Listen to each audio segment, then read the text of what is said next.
नमस्कार। अपनी हिंदी क्लास में बच्चों आपका हार्दिक स्वागत है। मैं आपकी हिंदी शिक्षिका प्रीति गर्ग आज इस वीडियो में आपको भाववाच्य के बारे में पढ़ाऊंगी।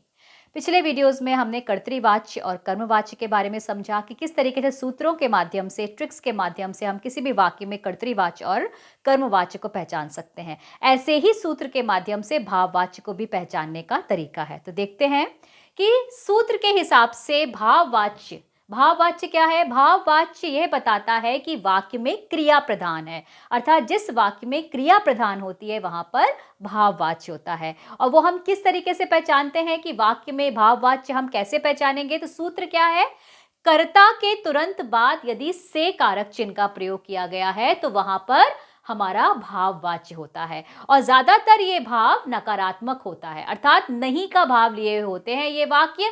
ऐसा कोई हार्ड एंड फास्ट रूल नहीं है बच्चों कि हमेशा वाक्य नकारात्मक ही होगा, लेकिन जनरली ये देखा गया है, अक्सर ये देखा गया है कि भाववाच्य के वाक्य नकारात्मक होते हैं और उनमें क्रिया अकर्मक होती है। भाववाच्य के वाक्य में किसी काम को करने में समर्थता या असमर्थता जताई जाती है और अक्सर असमर्थता ही व्यक्त की जाती है, इसीलिए ज्यादातर भाववाच्य के वाक्य नकारात्मक होते हैं। लेकिन ऐसा कोई हार्ड एंड फास्ट रूल नहीं है, ये ध्यान रखिएगा। अब हम सीखते हैं उदाहरणों के माध्यम से। रोगी से चला नहीं जाता। रोगी कर्ता है, कर्ता के तुरंत बाद से कारक चिन्ह का प्रयोग किया गया है, तो यहां पर कौन सा वाच्य है, भाववाच्य है। उससे सोया नहीं जाता। उससे, उस हमारा सर्वनाम है, वह से बना हुआ सर्वनाम है कि वह सो नहीं सकता। इस वाक्य को हमने भाववाच्य में बनाया, उससे सोया नहीं जाता। ठीक है, से कारक चिन्ह का प्रयोग किया गया। मुझसे बैठा नहीं जाता। मुझसे मैं सर्वनाम से बना हुआ वाक्य, जैसे कि मैं बैठ नहीं सकता, उसको हमने भाववाच्य में बोला कि मुझसे बैठा नहीं जाता। गीता से बोला नहीं जाता। गीता कर्ता, उसके बाद से कारक चिन्ह का प्रयोग किया गया है। तो भाववाच्य में कर्ता के तुरंत बाद आप से कारक चिन्ह लगा हुआ देखेंगे तो वो वाक्य आपका भाववाच्य होगा, जिसमें क्रिया अकर्मक होती है और उसमें नकारात्मक, ज्यादातर नकारात्मक वाक्य होते हैं।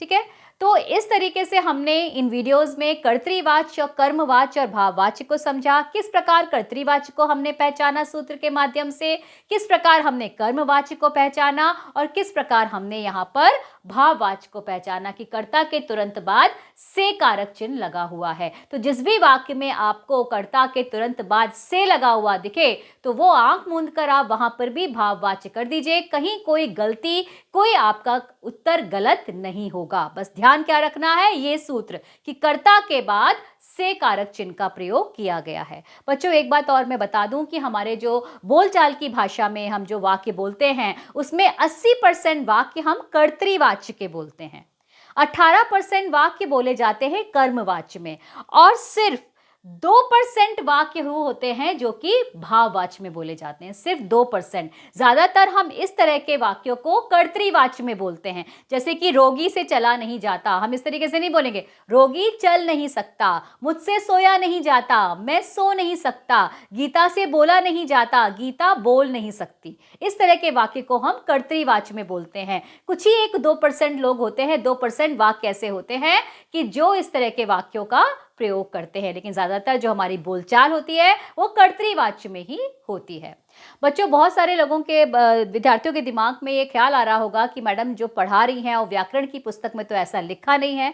तो मैं आपको ये बता दूं कि मैं व्याकरण की पुस्तक का ही लिखा हुआ पढ़ा रही हूं, लेकिन व्याकरण की पुस्तक में आपको व्याकरणिक भाषा में सब लिखा हुआ मिलेगा। मैं आपको वो आसान तरीके से पढ़ा रही हूं जिससे कि आप बहुत ही आसानी से मिनटों में आप किसी भी वाक्य में वाच्य को पहचान सके। जैसे मैंने आपको पहले भी कहा था कि जो मेरे पढ़ाने का तरीका होगा वो आपके प्रश्न पत्र को ध्यान में रखकर होगा कि किस प्रकार की परीक्षा में सवाल पूछे जाते हैं वाच्य से, उसको आधार बनाकर मैं आपको पढ़ाऊंगी। तो वाच्य आपका मैंने पहले बताया है कि किसी भी वाक्य को आप वाच्य में, किसी भी वाक्य में आप वाच्य कैसे पहचानेंगे। तो वो मैंने जो सूत्र आपको बताए हैं तीनों वाच्य के, वो आपको दिमाग में रखने हैं। अगर आप वो भूलेंगे नहीं और उसको आधार बनाकर आप वाच्य को पहचानेंगे तो कभी आपका सवाल का उत्तर गलत नहीं होगा। लेकिन सिर्फ आपको वो तीनों सूत्र अपने दिमाग में आपको हमेशा याद रखने होंगे।